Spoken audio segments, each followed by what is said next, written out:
Dalam nama Bapa dan Putra dan Roh Kudus. Amin. Allah Bapa di surga, Engkau mengajak kami untuk memiliki keutamaan surgawi.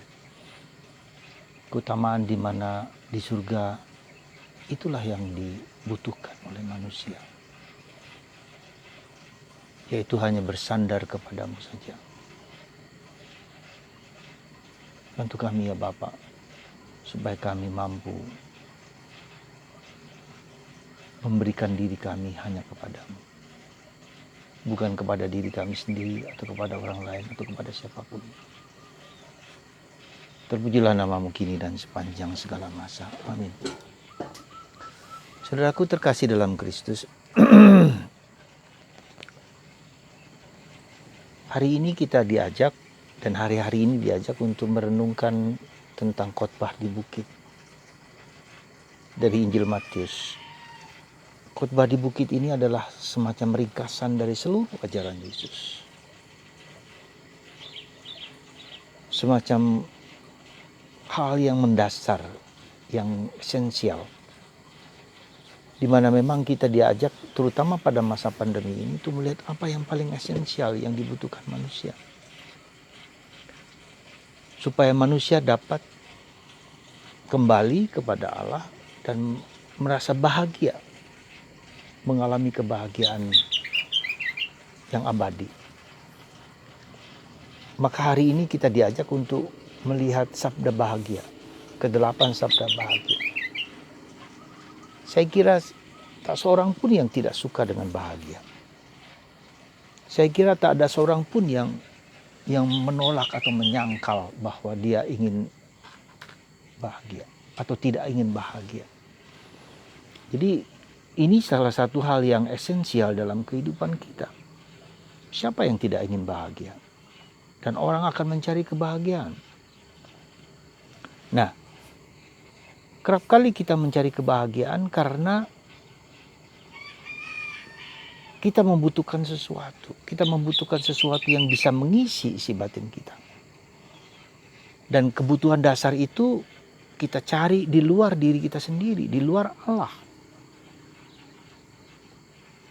Kita cari pada hal-hal yang dangkal, yang eksternal. Padahal kebahagiaan itu bukan soal eksternal, bukan soal eksterior, soal yang di luar diri kita, tapi soal kedalaman. Kebutuhan batin kita yang terdalam. Ya. Dan ini yang harus menjadi perjuangan dan pergulatan kita. Tidak berarti bahwa kita menyangkal atau meniadakan atau membuang hal-hal yang di luar diri kita atau sesuatu yang di luar eksternal, bukan. Itu tetap kita butuhkan sebagai sesuatu yang sementara, yang sifatnya relatif, ya, tetapi harus masuk ke kedalaman karena kebahagiaan itu adalah pada sikap batin kita yang terdalam. Nah, jadi arahnya itu sekali lagi arah dari kalau kita mau bahagia, kalau kita mau mengalami kebahagiaan, kedamaian, ketentraman, kesejatian itu bukan di luar diri kita, tapi di dalam diri kita. Dan itu yang perlu kita renungkan. Kalau kita mencari yang di luar akan habis, akan hilang, akan lenyap. Dan yang di luar itu bukanlah sesuatu yang abadi, yang kekal. Jadi unsur kedua adalah yang di dalam itulah yang menjadi keabadian, kekekalan. Katakanlah itulah yang justru diharapkan oleh Tuhan bagi kita semua. Ya. Pada hari kehidupan yang abadi. Jadi saudaraku terkasih dalam Kristus. Nah, apa yang kita cari, manusia ingin dapatkan, ya, itu berbeda seringkali dengan kehidupan nyata kita. Seringkali berbeda dengan apa yang Tuhan tawarkan. Ya. Nah, disitulah perbedaan yang paradoks kehidupan kita, yang harus kita sungguh-sungguh sadari bahwa Tuhan justru menawarkan sesuatu yang paradoks. Kalau kamu ingin bahagia, kamu harus miskin. Kalau kamu ingin bahagia, kamu harus berduka cita. Kalau ingin bahagia, maka kamu harus murah hati. Kalau ingin bahagia, maka kamu harus murni hatinya. Karena kamu ingin bahagia, kamu harus bermurah hati, membagikan, siap menderita, menanggung beban penderitaan. Ini kan dijauhi oleh manusia. Orang yang mencari kebenaran, dan kebenaran itu akan membebaskan kita. Jadi disitulah kita melihat perbedaan ketika kebahagiaan itu bukanlah menimbun sesuatu untuk diriku. Mencari sesuatu untuk diriku, entah kesenangan, entah kebahagiaan, entah kebanyakan harta, atau sesuatu yang ku cari, ku dapatkan untuk menambah sesuatu dalam diriku. Tuhan tidak begitu. Justru harus melepaskan, keluar dari dirinya sendiri, lepas bebas dari dirinya sendiri. Dan itulah ya saudaraku yang terkasih, yang mau ditawarkan oleh itu. Dan itu karena itulah bukan yang gampang, bukan yang mudah, karena kita punya kecenderungan untuk menimbun sesuatu, untuk mendapatkan sesuatu, untuk memiliki sesuatu. Santo Yohanes dari salib supaya kita memiliki segala-galanya. We should be nothing. Nada. Bukan ini, bukan itu dan segala macam. Kosongan, kelepas bebasan kita dari segala sesuatu di sekitar kita. Lepas bebas. Dan itu tidak menarik, dan itu tidak memikat, dan itu tidak menyenangkan. Maka bisa dibayangkan ketika Petrus dalam tanda petik agak marah kepada Yesus bahwa dia akan menderita dan disalib, dan Petrus mengatakan itu tidak mungkin bagimu. Lalu Yesus bilang apa? Hai iblis. Jadi kalau kita lihat di sini bahwa betapa kerasnya taunya Yesus bahwa satu-satunya jalan untuk menuju kebahagiaan, keabadian, kekekalan, kebangkitan tidak lain kecuali adalah pengosongan diri. Dan itulah yang kita lihat di dalam sabda bahagia itu. Itulah yang kita lihat dalam khotbah di bukit. Pengosongan diri. Bukan aku ya Tuhan, bukan aku. Nah, di masa pandemi ini sebetulnya itulah yang Tuhan cari untuk kita, yang Tuhan inginkan supaya kita mengosongkan diri. Kita bebas dari belenggu, keinginan tak teratur. Nah, itulah yang menjadi kesulitan besar dalam hidup kita bersama.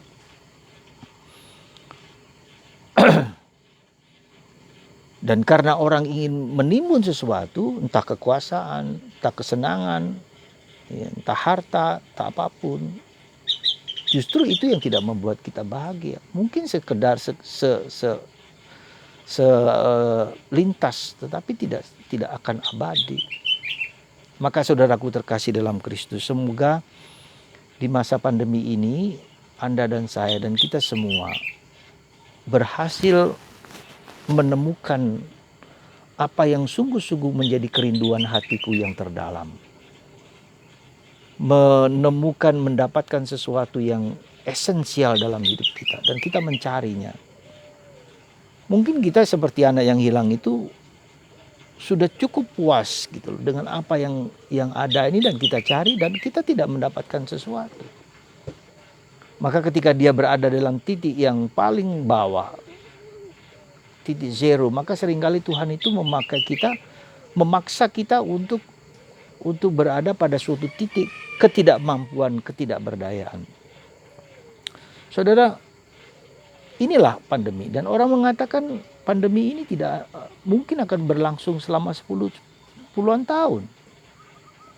Mengapa itu terjadi? Saya akan sedikit menceritakan persamaan dalam tanda petik, apa yang terjadi dengan bangsa Israel ketika mereka keluar dari tanah Mesir, dan sudah akan mendekati tanah terjanji. Kurang lebih 2 mingguan tinggal perjalanan itu. Tapi Tuhan membelokkan bangsa Israel sampai 40 tahun. Bayangkan, 40 tahun. Harus melewati, berputar lagi sampai ke Yordania, ke Gunung Nebo. Padahal mereka tinggal sedikit lagi memasuki tanah terjanji. Kenapa Tuhan mau membelokkan itu? 40 tahun. Satu generasi. Jadi Tuhan ingin menguji hidup kita sekarang itu, penuh dengan testing, ujian. Di saat-saat seperti sekarang ini, ada saat-saat kita di testing. Apakah kita sungguh-sungguh mau mengadakan pertobatan batin? Dan itulah yang dibutuhkan Tuhan, pertobatan batin, bukan pertobatan lahiriah, bukan hanya gaya hidup, bukan apa, tapi pertobatan batin. Tanpa pertobatan batin tidak mungkin ada pembaharuan hidup. Dan mungkin Tuhan juga mau mengajak kita untuk mengadakan pembaharuan batin. Maka selama 40 tahun Tuhan menghabiskan dulu orang-orang yang dulu di Mesir. Karena apa? Karena mereka masih mengingat-ingat masa lalu mereka. Yang dalam kungkungan dosa, kungkungan penderitaan, perbudakan, meski mereka tahu itu tidak menyenangkan, tapi mereka mendambakan itu. Jadi saudaraku terkasih, jadi sekali lagi pandemi ini justru mengajak kita untuk melihat kembali, menemukan kembali apa yang paling esensial, tapi juga apa yang paling penting dalam diri kita. Yaitu apa? Pertobatan batin. Ya. Kalau itu tidak terjadi, mungkin kita akan mengalami seperti yang dialami oleh bangsa Israel. Penyucian dan sungguh-sungguh disucikan dengan peristiwa yang sekarang ini. Ya, kita tidak tahu, kita lihat saja dalam masyarakat kita. Orang-orang yang keras kepala yang harus memakai protokol kesehatan tetapi tidak memakai. Ya, merasa tidak perlu lagi dan seterusnya, dan terjadi di Kudus, mungkin nanti di berbagai tempat lain, kita nggak tahu. Untuk mengubah saja sesuatu yang sederhana, dalam tanda petik sederhana dalam gitu, dengan protokol kesehatan, pakai masker, cuci tangan, jaga jarak, itu saja kita susah, apalagi mengubah perubahan batin. Betapa besar, betapa beratnya, betapa susahnya. Saudara, semoga Anda dan saya dan kita semua di sini sungguh-sungguh memasuki perubahan batin, ya, dan kita mencari, menemukan, berusaha. Bila tidak demikian, maka kita akan mengalami kesulitan-kesulitan dalam hidup. Karena itulah yang diminta oleh Tuhan, perubahan, pertobatan batin. Semoga Anda dan saya dipanggil oleh kuasa Allah untuk merubahkan perubahan-perubahan batin dalam hidup kita masing-masing. Tuhan memberkati kita semua dalam nama Bapa, Putra, dan Roh Kudus. Amin.